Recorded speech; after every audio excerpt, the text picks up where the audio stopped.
भाई उन्होंने हजे तक नहीं लभी दादी की खबर। भाई किन्ने साल बाद आया? जी मैं आया वा इत्थे कोई तकरीबन 14 साल बाद। सीधी गल आ उदों दादी दे इत्थे भाईवाल सिर्फ 3 ही सी। कोई नहीं इत्थे मंग मुंग ला दवा किते भी खलो के। नहीं दादी लभनी आ। दादी लभनी हाँ। ਹੁਣ ਦਾਦੀ ਨੂੰ ਲੱਭਦੇ ਆ ਫਿਰ ਕਿਸੇ ਬਜ਼ੁਰਗ ਬੰਦੇ ਨੂੰ ਬੁਲਾਣੇ ਤੁਹਾਡੇ ਖਾਨਦਾਨ ਦੇ ਵਿੱਚੋਂ ਉਹ ਹੀ ਲੱਭ ਸਕਦੇ। ਕੋਈ ਨਹੀਂ ਦੁਆ ਮੰਗ ਲੈ। ਕਬਰ ਇੱਕ ਹੋਰ ਵੀ ਹੈ ਵਾ। ਦੁਆ ਮੰਗ ਲੈ। ਬਣਾਇਆ 60 ਫੁੱਟਾ ਬੰਦਾ। 60 ਫੁੱਟ ਦਾ ਕਿੱਥੇ? ਆ ਤੈਨੂੰ ਦਿਖਾਵਾਂ ਨਾ ਕਰ। ਲੱਭ ਦੇ।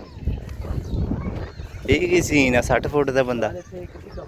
ਅੱਛਾ ਕੋਈ ਕਹਾਣੀ ਹੈ ਉਹਦੀ ਕਿ ਕੀ ਹੈ? ਪਿੰਡ ਵਾਲਿਆਂ ਨੇ ਕੱਢਿਆ ਸੀ 60 ਫੁੱਟ ਦਾ ਬੰਦਾ। ਫਰੌਨ ਕਿੰਨੇ ਫੁੱਟ ਦਾ? ਫਰੌਨ ਦੇ 7-8 ਫੁੱਟ ਦਾ ਸੀ। ਤੇ ਤੂੰ 60 ਫੁੱਟ ਕਹਿੰਦੇ? ਹਾਂ ਉਦੋਂ ਇਹ 60 ਕਿ 7?